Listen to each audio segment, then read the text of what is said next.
ibanga ryo gukira tubwira abari mu isi muri iri vugabutumwa ryo muri izi ndirimbo. Indirimbo zigira umumaro ukomeye cyane mu kubwiriza ubutumwa, ntabwo ari ukuvuga gusa, ahubwo hari no kuririmba, guhimbaza Imana bigizwe na zaburi, ufite icyo gushima Imana. Umuntu abasha gushima Imana, ishobora gushimirwa byinshi kandi Imana ikunda abashima. Hari icyitwa ibanga ryo gukira tubwira abari mu isi bose, turangururira abari mu isi kugira ngo umuntu wese amenye ikiruta ibindi. Ibintu bigenda birutanwa mu isi, icyakoze isi ibamo ibibazo tutabyirengagije. Hari ugupfusha, hari ingorane, kurwara, hari ibibazo bibaho, ibiza, hari ingorane zitandukanye ziri mu isi ku bantu. Ariko ibyo byose nubwo bitera agahinda n'amarira ndetse no kwiheba, ariko hari igisubizo. Yabaye mu isi bakumva aho igisubizo kiri. Igisubizo ni ukwibera muri Kristo, kwibera muri Yesu. Ibyanditswe birabivuga. Iyo dusomye ibyakozwe no mu gice cya 4, twongera kubona icyo dukeneye. Nta rindi zina mu isi ryahawe abantu, ni irya Yesu Kristo kugira ngo bakirizwemo. Hari amadini menshi mu isi, iyo ubajije bakubwira ko agakiza ni ukwakira Yesu Kristo. Ariko hari urujijo mu buryo yakirwa. Kristo Yesu yagerwaho gute? Ese umuntu yamwakira ate? Icyo ni igikwiriye gutangirwaho igisubizo, Bibiliya ikadusubiza. Yesu yagerwaho ate? Agakiza kabanirwa muri Kristo. Kristo niwe gisubizo cy'ibibazo byose. Gute? Abantu baramenya ari gute? Bibiliya bivugaho iki? Satani rwanira urugamba rwo gutuma ibintu bidasobanuka, ariko kuri bamwe baca bugufi Imana irabisobanura muri ubu buryo. Kristo twamugeraho dute? Kristo twamugeraho, ntitubasha kumugeraho twanga amasezerano ye. Hari isezerano riruta ayandi, isezerano rya mwuka. Turi kuri Kristo twamugeraho dute? Twamugeraho uko twakira isezerano. Yaravuze ngo ndagiye simbasize nk'imfubyi, kandi ubwo ngiye nzabohereza umufasha ari umwuka wera mwasezeraniwe. Mwuka yaraje. Byari gute? Iyo aje bihamywa n'iki? Iyo dusomye Yohana 16 twongera kubona uko mwuka aza kuri twe. Hari abandi babyitirira ibindi n'izindi mpamvu zitanditse, ariko icyambere kiduhamya ko mwuka wera aje muri twe, naza azadutsinda atwemeza iby'icyaha n'iby'amateka, ndetse ni nawe izanatwemeza ibyo kamere yacu yaraniwe kwemezwa n'ubushake bwacu n'imbaraga zacu. Ibyo ntacyo bimaze, ahubwo mwuka wera aza kugira ngo dusobanurire ibyo tutakwisobanurira. Iyo tubonye kugera kuri Kristo, niba agakiza kabonerwa muri Kristo kandi Kristo twamusanga wadukize, nawe inzira yaduhaye kunyuramo ni ukwakira imbaraga za mwuka wera. Hanyuma umwuka wera se byagenda bite kugira ngo azahorere muri twe, abe muri twe, ajye muri twe, akore iyo mirimo ku mitima yacu? Icyo yakora ni uko n'ubundi dutegerezwa guca bugufi. Nta muntu n'umwe wambonera mu byanditswe utubwirwa ko yagize icyo akorerwa adaciye bugufi. Iyo dusanze Imana kukivuga, dusanga abantu benshi baragiye basanga Yesu Kristo ari uko baciye bugufi, bakagenda bakamwikubita imbere, bakagenda bakamuramya, bakanamwinginga. Kugera kuri Kristo ni ukwakira umwuka wera akadufasha ibyo tutakwifasha, kandi kugira ngo umwuka aze kuri twe ni uko twongera kugira imitima iciye bugufi, inashaka icyo turi kwifuza ku Mana. Ntabwo Imana izaduhatira ibyo twebwe tudashaka, ahubwo ubushake bugera ku kintu. Mu isi bashaka ibintu bakabigeraho, bakabitwaraniramo kandi bakabigeraho. N'iby'Imana nuko iyo dusomye intwari zo mu byanditswe twongera kubona hari abo Imana yashimye ndetse bageze ku kintu gikomeye. Ikintu gikomeye bagezeho turaza kukibona dusange koko ibintu byose bisaba ubushake. Impamvu rero agakiza, ubutumwa bwiza butubwira iby'agakiza. Ibanga ryo gukira rero nta handi riri, ni kuri uwo Kristo atwohereje mwuka we, na mwuka we aziye kugucishwa bugufi. Kandi iyo duciye bugufi nkuko byanditswe muri Zaburi 25, iyo duciye bugufi nibwo Imana ikorana natwe, kuko idahata ibintu kandi idatwaza igitugu, ahubwo itegereza ubushake yaremanye umuntu. Bityo ubwo bushake bugomba gukora ko bukora mu bindi bigacamo. Ku Mana rero nayo itegereza ubushake yahaye umuntu. Iyo Imana imaze kuvuga imvugo yayo, icyo tubwirwa ngo izere, icyo tuzizera ni iki? Ni ibyo Imana imaze kutubwira, ni ibyo Imana imaze kuvuga. Nuko Sara biramusetsa, biramutangaza, abwiwe ngo yari yaracuze ari mukecuru, Burahamu ari muzehe, ariko marayika w'umwami Imana amutangarije ko kindi kigihe bazaba bafite umwana. Biramusetsa, biramutangaza, biramuyobera, biramurenga. Icyo dusabwa ni ukwizera iyo Imana imaze kuvuga, ntitwongereho cyangwa se ngo tugabanye, turabibujijwe. Imana ibasha kuvuga ibintu bitabaho, ariko bibaho kubw'uko ibivuze. Ikintu rero Imana ivuze iyo kigerenjwe cyangwa ntikizerwe 100%, imbaraga ziri muri ibyo byavuzwe zirabura. Kubw'icyo rero niyo mpamvu abari mu isi kugira ngo bagere kandi basingire iby'agakiza, bakwiye kumenya ukiza uwo ari we. Kandi ibanga ry'agakiza biva ku ijambo gukira. Nta muntu ukira atarwaye. Ubwo burwayi ni iki rero? Ni ubw'imico icokamye, ni ubw'imibereho y'ibya kamere, ni imibereho y'icyaha. Iyo mibereho, uwo mutima ukeneye umukiza ari we Yesu Kristo. Twabyumvise mwuka wera kaza, twabyumvise mwuka wera aziye ku mutima ushishwe bugufi, n'Imana yamaze kuvuga. Imana itavuze ntacyo twasabwa kwizera, ariko Imana ivuze icyo twizera nicyo.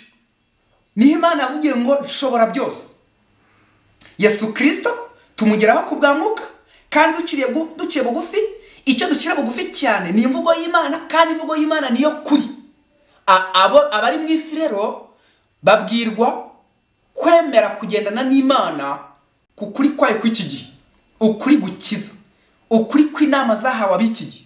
Iyo dusomye Ibyahishuwe 3:17 twongera kubona inama z'Imana. Ntabwo dukwiriye kwigira inama, ahubwo hari inama z'umuremyi uri hejuru ya twese. Turangururiye abari mu isi yose ko hari inama Imana itanga ku b'iki gihe, kandi izo nama zirimo agakiza, tukabaturwa ibyo byaratubase, kandi twongera kwiyumva imbaraga z'Imana mu mitima ko kamere yahoze idushegeramo, Kristo akayikubita hasi. Hari ikintu gitangaje, hari icyo nakunze mu ijambo ry'Imana. Ibyanditswe bitubwira ko Imana itubatura ibyaha kandi ikaturinda na wa mubi. Iyo turinzwe uwo mubi tuba turi mu gihome cya Kristo. Aha niho Kristo atangira amasezerano ye, kugeza ubwo abantu bitwa abana b'Imana bakiri mu isi. Usoma urwa mbere rwa Yohana 3, abana b'Imana tukibire hano mu isi. Suko turi abanyabyaha, twavutse turi abanyabyaha kandi dukora ibyaha, ariko hari umukiza wabyo. Gushidikanya ibyo ni ukwiyemeza ikintu kibi. Iyo twumvise abantu bari barazonzwe na kamere y'icyaha ari babi, reba Mariya umusambanyi, ndetse ingeso mbi zaramwuzuye, ariko yaje kwimenya ububi bwe bw'umutima we. Mwuka wera akorera muri we, aza afite umutima umenetse, ushengutse, arizwa n'ibyaha bye, yicuza, ibivuta arasiga ku birenge by'umukiza, ahanaguza imisatsi ye, ibirira ni bugubugu. Uwo mutima umeze utyo, uzinutswe ibibi, wabuze uko byidahamo ngo bijugunye, uwo mutima ushimwa n'Imana, Imana yaza ikawufasha. None se umuntu azaba agamitse? Imana icyo yakora ni iki? Reka da. Ahubwo Yesu Kristo wagiye ku giti akabambwa, ibyo biradukurura, tukabikunda, tukabyibazaho. Watugiriye mu mwanya wacu nuwo. Ese wabyitwaramo utumaze gusobanukirwa icyurwo rukundo mu mwanya wawe? Hari abishyira mu bwinshi. Turi kwibanga ryo gukira. Ntabwo wakira ushyize muri rusange, ahubwo Imana iguhamagara uri umwe, iguhamagaza ukuri kwayo. Ni wowe ugomba kwitaba, ntabwo utegereza rusange. Abashaka gukirira muri nyamwinshi ntibishoboka. Nta muntu ukizwa n'idini arimo, nta muntu ukizwa n'imirimo myiza, nta muntu ukizwa no gukomeza amategeko, keretse kuyitwararika ntiwayakomeza kandi nyirayahari. nta muntu ukizwa n'ibindi byo ku ruhande, ahubwo udukiza ni Yesu Kristo muganga uri hejuru y'abaganga bose. Adukiza iki? Icyaha na cyaragikiza. Adukiza imbaraga ya kamere twerekeza ku kibi. Niyo mpamvu Yesu yavuze ngo ishami ritari ku muzabibu ntibyabasha kwera imbuto, mutamfite nta kintu mwageraho. Kumugira rero niwe ukuri kutwerekeza kugira ngo abantu bave mu byo barimo kandi be kwibwira ibitari byo, be gukomeza kugumana imico mibi bitewe nuko hari imbaraga z'Umwuka Wera zabuze iyo mico ngo zikora umurimo n'akazi kazo. Iyo dusomye Abaroma igice cya 6, ubuntu bw'Imana ntibuduha uburenganzira bwo gukora icyaha. Gute? Bwo Imana natubeshye. Abandi bati ibyo byashoboka bite, abandi bakabihakana, abandi bakabyigizayo, ariko icyo kirashoboka. Ubuntu bw'Imana iyo mu mutima muntu ntabwo buduha uburenganzira bwo gukora icyaha. Hari umusore witwa Yosefu, igihe cyarageze aravuga ati simbasha, abwira nyirabuja wari umufashe ku ngufu ngo bakorane ibizira, ariko ashyira ejuru arahamya ati simbasha, ntabwo mbishoboye. Yabaye ndubishoboye, yiba mbibasha, ariko aravuze ati simbasha. Niyo mpamvu mwihane yagiyeho. Mwihane kuko twebwe ubwacu tutabasha kwihana, ahubwo tukongera gusaba Imana kugira ngo itwereke uko tumeze, kandi Mwuka wayo adufashe kwanga no kuzinuka ikibi. Bityo rero niyo mpamvu Mose yabwiwe ngo cura inzoka uyimanike ku giti mu butayu. Abisirayeli cyo byari bivuze, ubwo ibyo byashushanyira Kristo uzabambwa ku giti. Ntabwo yabambwe rero ngo nigire mwibi nawe wigire mwibi hanyuma ngo amaherezo bizagende bite urubanza rwazaza. Ahubwo ese icyo yabambiwe ntabwo ndimo, niba ndimo, niba yarambambiwe yabambwe kubw'icyaha, none ibyaha ubwo bikindimo, ubwo ibyaha bindimo kandi akaba ariyo yapfiriye. Iyo dusomye Abaroma 6 umurongo wa 11, aba ariko mwiyumvamo ko mupfuye ku cyaha mukaba muri Kristo Yesu. Imbaraga z'Imana zibereyeho kutubatura icyaha. Iyo kamere y'icyaha tuganishaga tukaganishwa mu by'Imana, handitswe ngo umwana n'ababatura nibwo muzamu batuwe by'ukuri. Muri Yohana 8:32 ukuri kuzatubatura. Ese wagize ngo Yesu yaza kumbatura kandi aciye ukubiri n'ukuri kw'iki gihe, cyangwa mu kuri Imana ikorera mu kuri? Nicyo umusamariyakazi yavuze ngo rero muragira ngo abibwira Yesu Kristo ataramumenye uwo ari we, none muragira ngo hari umuntu atari gusengera Yerusalemu, ariko Yesu yaje kumuhishurira ibanga ryo duhagazemo mu minsi nk'iyi. Igihe kiraje kandi kirasohoye ubwo abasenga by'ukuri basenga Data mu mwuka no mu kuri, mu kwakira imbaraga ya mwuka kugira ngo ibashoboze ibyo batakwishoboza, kandi kugira ngo bereke uko bameze. Icyo ni umuti wo gusiga ku maso. Unguraho umuti wo gusiga ku maso ubuhanga bwa mwuka, kugira ngo mwuka agaragaze uko turi kandi adufashe ibyo tutakwifasha. Hanyuma unguraho umwambaro wera, gukiranuka kwa Kristo, tuje n'umutima umenetse imbere y'Imana, tuti Imana mbabarira. Mariya yarahagurutse imbere ya Kristo ababariwe ibyaha bye, bihamya ko hari cyarushije intumwa umwambaro wo gukiranuka kwa Kristo. Imana iduhaye uburuhukiro bwo muri yo.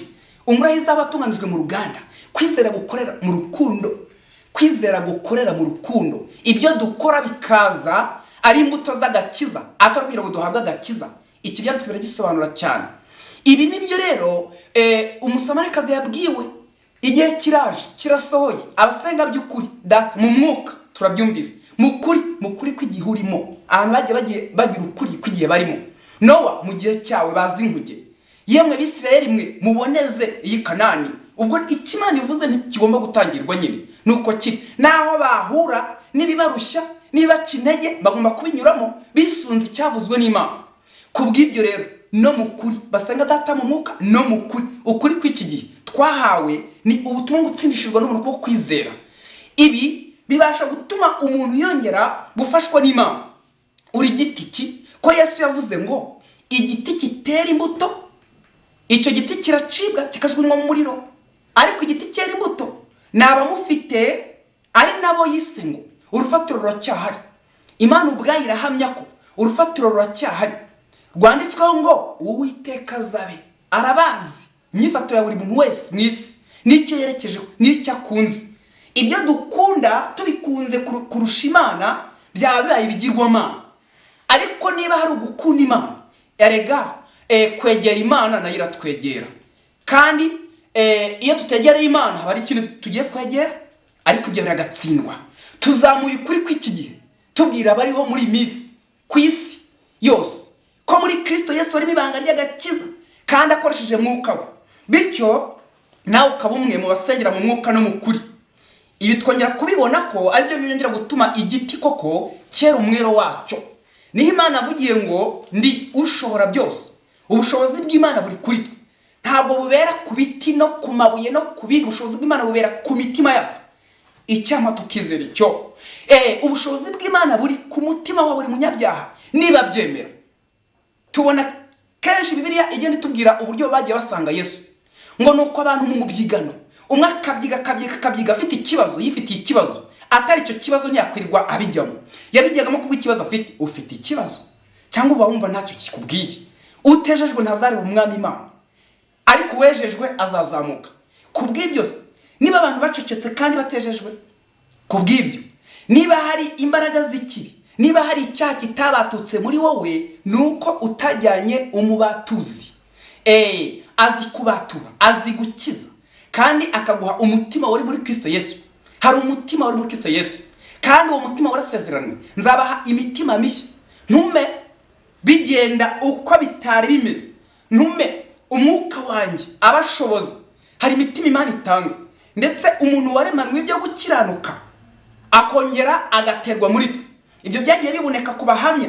Hari ubushobozi bw'Imana rero mu mitima yacu, aho kamere yahoze, tugahindurirwa ibyerekezo, kandi twongera guhindurwa n'ububasha buri mu Imana itubwira, maze Kristo agaturaho Satani yahoze atura muri twe. Ubu ni ubutumwa bweruye bwa ihane. Hanyuma Imana ibwira Mose ndi ushobora byose mu Kuva 6, ndi ushobora byose. Ese Imana ishobora byose biri ahandi, cyangwa n'umutima wawe irawushoboye? Niwe wakwisubiriza, niwe wabyivugira, niwe wanabisenga, niwe wasaba kuko usaba habwa. Niwe uri bubyizere ugatsindwa n'ukuri kugira ngo utsindishirizwe, ukaramurira amaboko Kristo kandi ukagwa ku birenge bye. Byitwa ngo ugatsindwa ku cyo ari kwifuza, hanyuma nawe icyo umwifuzaho ukabimurundaho nka Mariya nyine. Yes, icyo kirasobanutse. Kugeza ubwo noneho niba koko mukurikiza ibya kamere muzapfa. Iri jambo nibyo kwitonerwa. Abaroma 8:13.